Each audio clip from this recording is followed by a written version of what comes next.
Good evening, and welcome to 5305, your all-access guide to everything politics and philanthropy. I'm your host, Jordan Pym, and I'd like to thank you for following us throughout this campaign.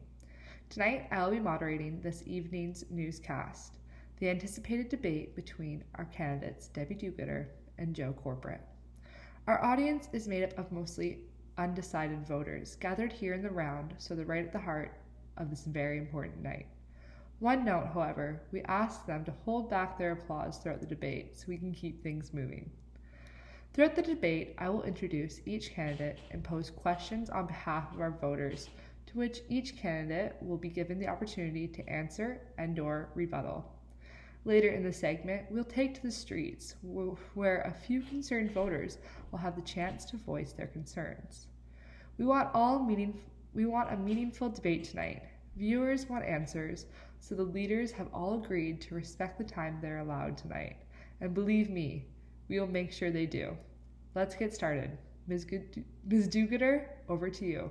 Thank you, Jordan, and thank you all for joining us here this evening for this very important debate. And I have to say, I am really looking forward to answering all of your questions.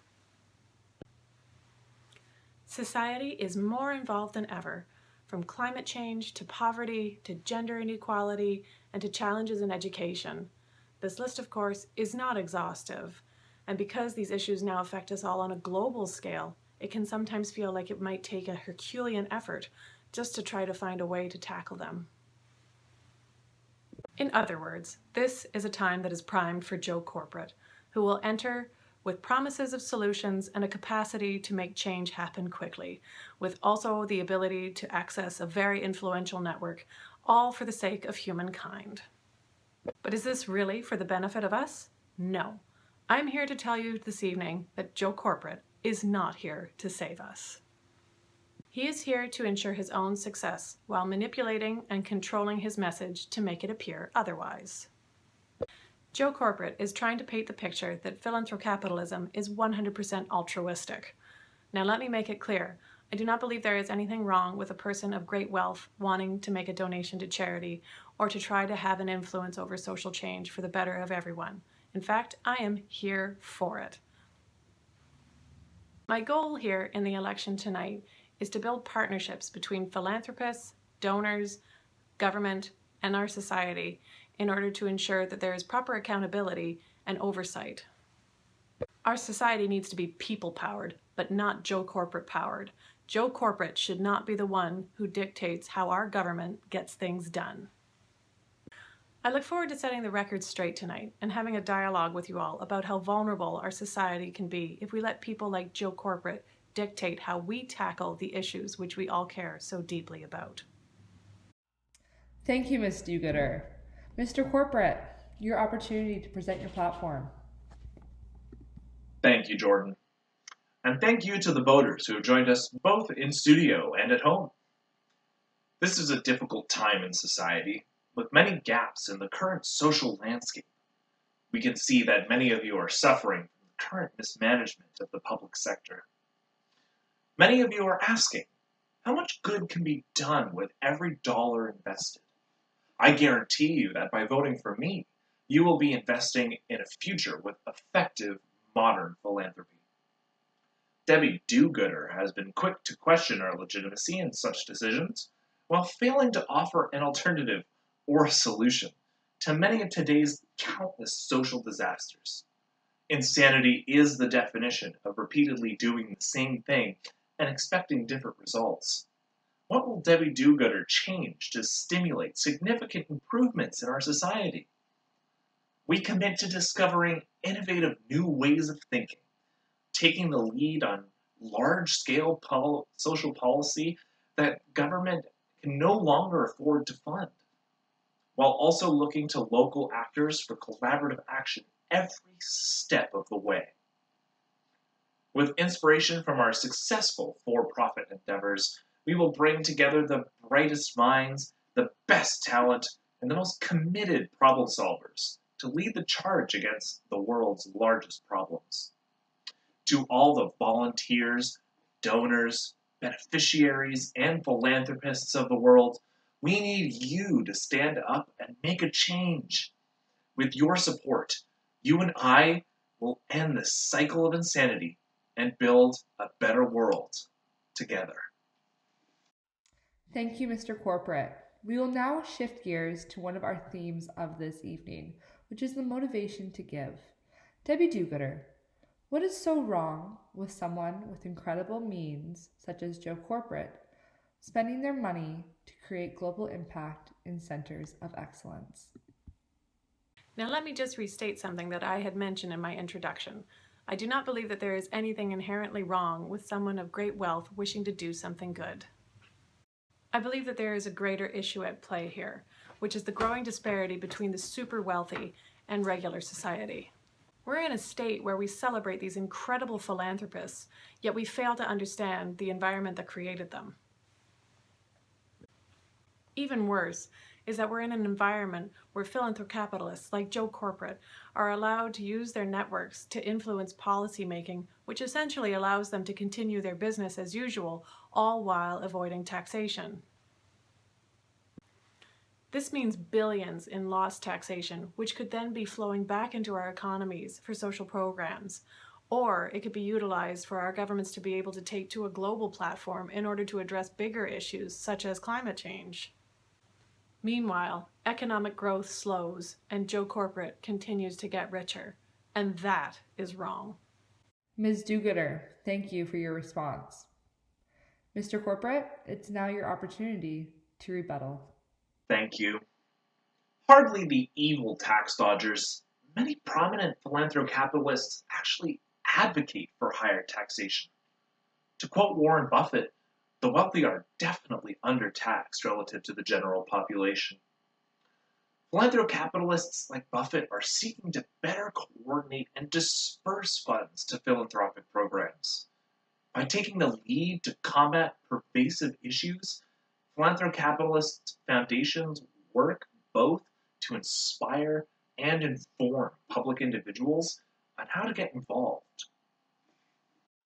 Mr. Corporate, while we're on the theme of involvement in decision processes, why do you believe that high-profile private donors should play part in directing how their large-scale philanthropic contributions should be spent? I'm glad you asked, Jordan. Contrary to popular belief, most high-profile donors look to others to determine how programming should be delivered. Philanthrocapitalism is actually a two-pronged approach that allows both experts and grassroots leaders to do their best work. On the large scale, philanthrocapitalists can provide targeted, sustained funding to researchers and leaders in their respective fields in order to produce the highest quality techniques and technologies to tackle old problems in new ways.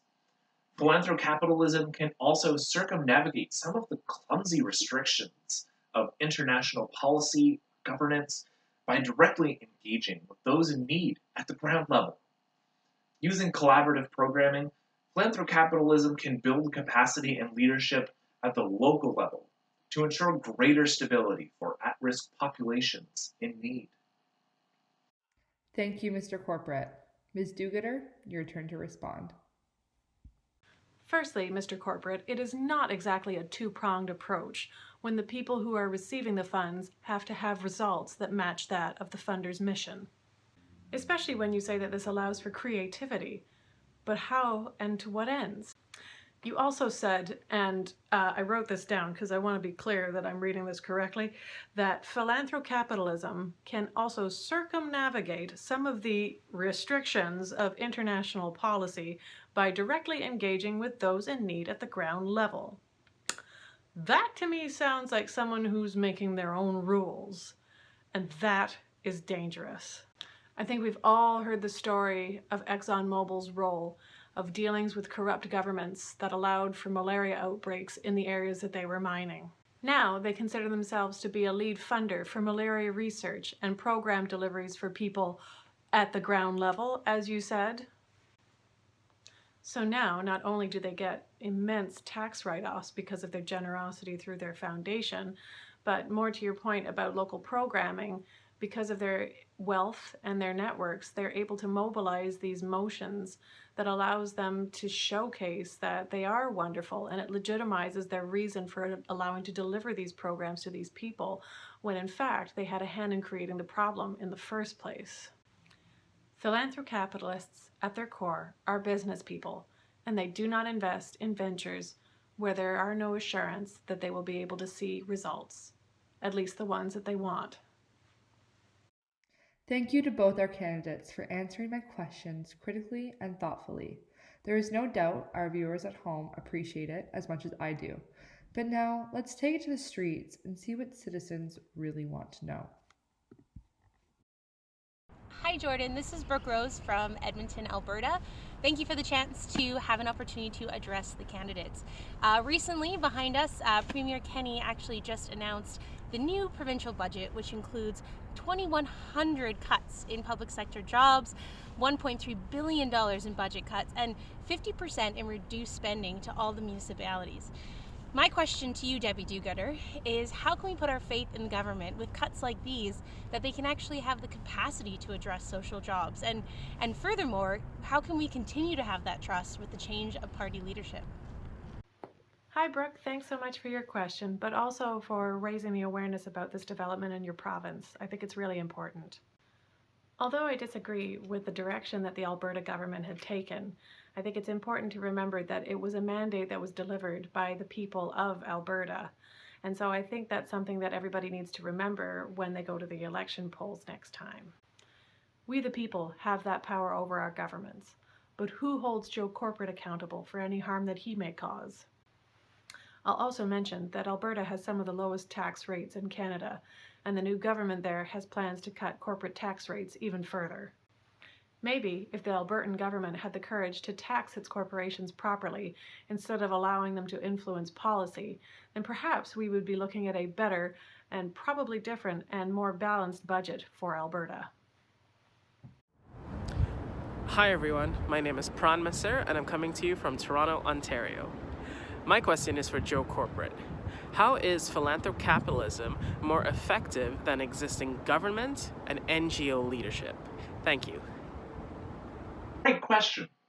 Philanthrocapitalism has promoted a new shift in philanthropic responsibility, shifting leadership from state governments or international NGOs to the public sphere. This change helps to aid in promoting collaborative efforts by involving philanthropy in the everyday life of individuals. Engaging directly with individuals in this way has shown to engage people like never before.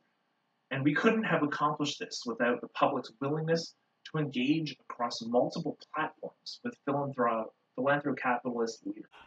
Wow, love to see such intentional and engaged questions from our viewers. Such perceptions and considerations are crucial in forming opinions and voting decisions. Before we bring this debate to a close, let's turn to our candidates for a final remark. Ms. DoGooder, your opportunity for closing remarks.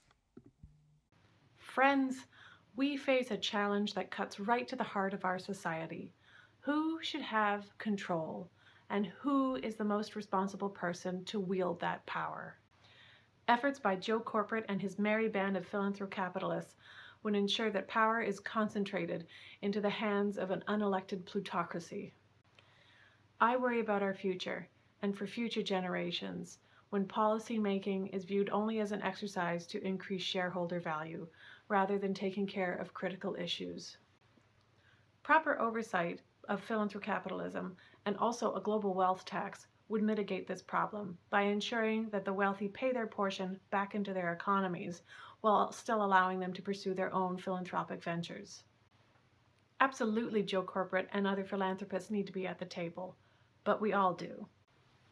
We all need to work together to redress our economic system, to invest back into our communities, and to cultivate success that we can then build on and share in together in order to build the just and equitable society that we all know we need and we all know that we deserve. Thank you, Ms. DoGooder. Mr. Corporate, your opportunity for closing remarks. Dear voter, consider where you were 20 years ago. News was slow, people were far away, and snail mail was still one of the primary forms of communication. You deserve a world where philanthropy can be as effective and far-reaching as your technology is today.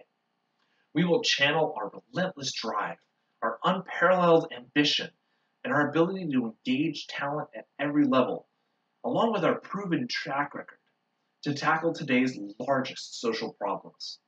With your help, we can and we will build a better future together. Thank you to our candidates, Ms. DoGooder and Mr. Corporate, for joining us tonight. Thank you to our questioners this evening and all you watching live, in person, and on your various screens. Now the power lies within you, the voters. Please cast your vote in the link below by Friday, 10 p.m. Eastern, where the winners will be announced over the weekend. If you do find yourself with last-minute questions or concerns for our candidates, post below where a representative from the party will be in touch. This is Jordan Pym wishing you a good night.